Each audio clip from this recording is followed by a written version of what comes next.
This question is from Mick. Does your character as Nurse Wynne show any sympathy towards Michael in the movie, or is she someone who merely sees him as pure evil?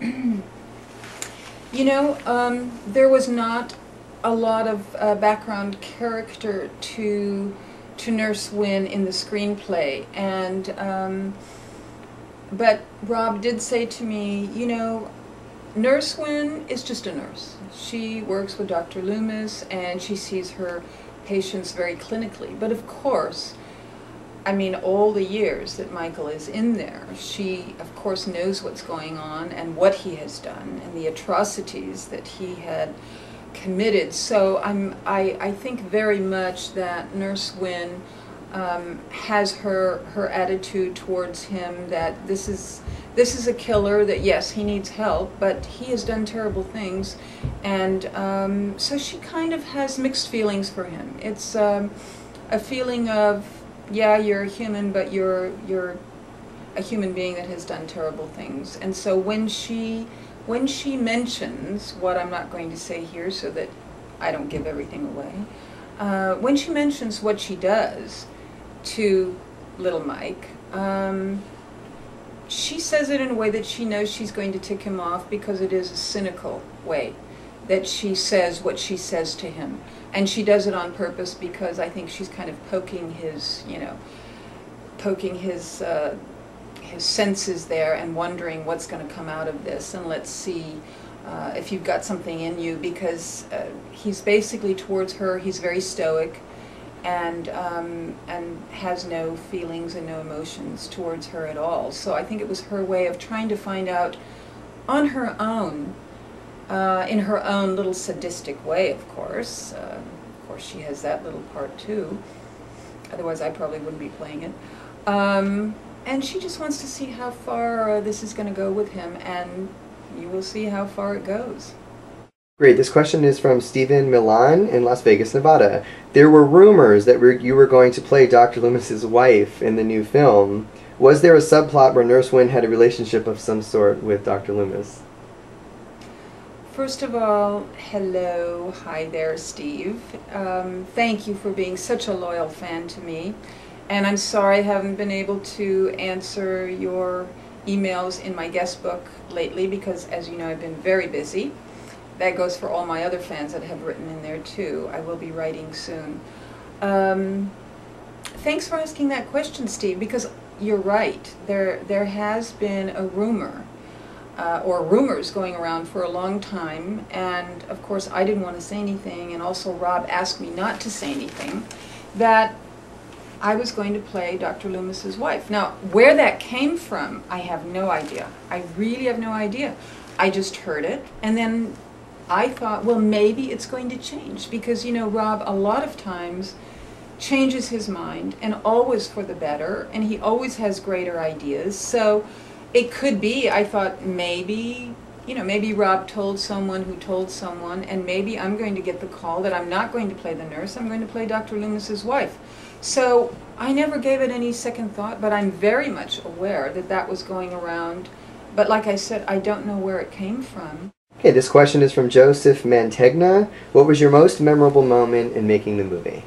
Once I went down on the ground and had blood all over, I had to lay there, and the puddle was getting bigger, and I had to lay there and lay there, because we had to readjust cameras, we had to redo this, we had to redo that, and I stayed there in that position, I don't know how long, but a very, very long time.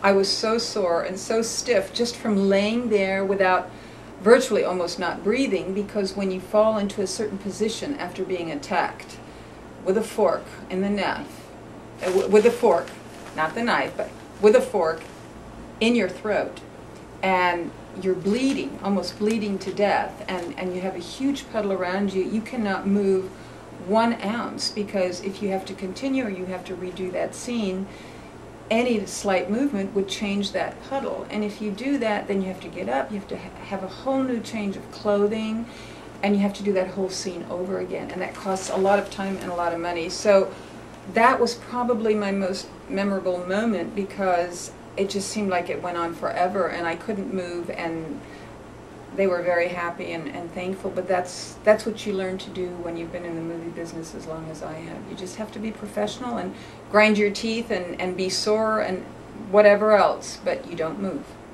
Okay, this is from Mike in New York. I was just curious how it feels to be part of this whole new cast and what it means for you to be involved in one of the greatest horror series of all time. Well, I love Halloween. I love the Halloween with Jamie Lee Curtis. I thought it was just a wonderful classic, and that is why I was so excited in doing it, because not only do I believe that Halloween is such a classic, but I love Rob Zombie's work, and the combination of, you know, having found out that Rob is going to do his version, a new version, a remake, whatever you want to call it, of this classic was the main reason why I just had to be in there, no matter how long or what role. And whatever role Rob would have suggested, I would have played it, no matter what.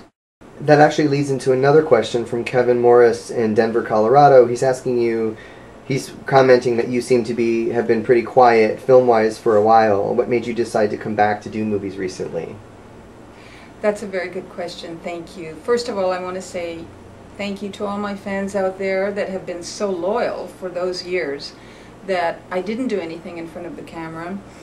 The reason I didn't was I had a back injury, which many of you know, and I had to heal that. I made a positive out of a negative, which we always should do. I took to screenwriting and started writing screenplays. And then I just went off and took time to be private and just take a little time for my own private life. And then I was asked to do Chiller Theater in New Jersey. I didn't even know what that was. I said, I don't do theater, I like movies. And they said, no, no, no, it's not theater. This is a memorabilia show for science fiction, fantasy, and very much horror. And Kevin, the owner of it, would really love you to come to his show. He has been a big fan of yours for many years. So I went there and I signed autographs for fans. And I really loved it because that was my first show. And here comes my fans lined up with, you know, arms full, bags full of posters and magazines and pictures and movies and you know, posters and memorabilia that I had never seen in languages from all over the world, and asked me to sign it. And not only were they there for what I had done in the past, but they were there asking me, why aren't you doing a movie? Do another Woman in Prison. Do another Howling 2. Do another movie. And I said to myself, you know, I went back in my room that night and I said, they still want to see this old bitch up there on the screen. I think I owe it to them. I got to get back up there on the screen. So the turning point for me were my fans, you guys. This is the last question, actually. It's from Jack in Ontario. He says he's a big fan and is wondering if you could tell him how he can get your autograph. If you would like an autograph, go to my website. My website is www.sybildanning.net. And then go to memorabilia and you will see the pictures on my website that you can order, posters, screenplays. I have also an auction page. Just roam around and you'll see a lot of things, and don't forget to sign into my guest book, which I will be answering soon. So go ahead, you can, if this is for all my fans out there that can't make it to the memorabilia shows, just go to my website. I'm sure most of you have seen the Howling 2 because Howling 1 and 2 have been hugely successful all over the world. Well, the author, Gary Brandner, who wrote all of the Howling books, and Philippe Mora, who is the director on the Howling 2, and I are now partnered in an entire new franchise. And this franchise is going to be very, very exciting. It has something to do with werewolves. I don't want to say too much, so the bitch is back.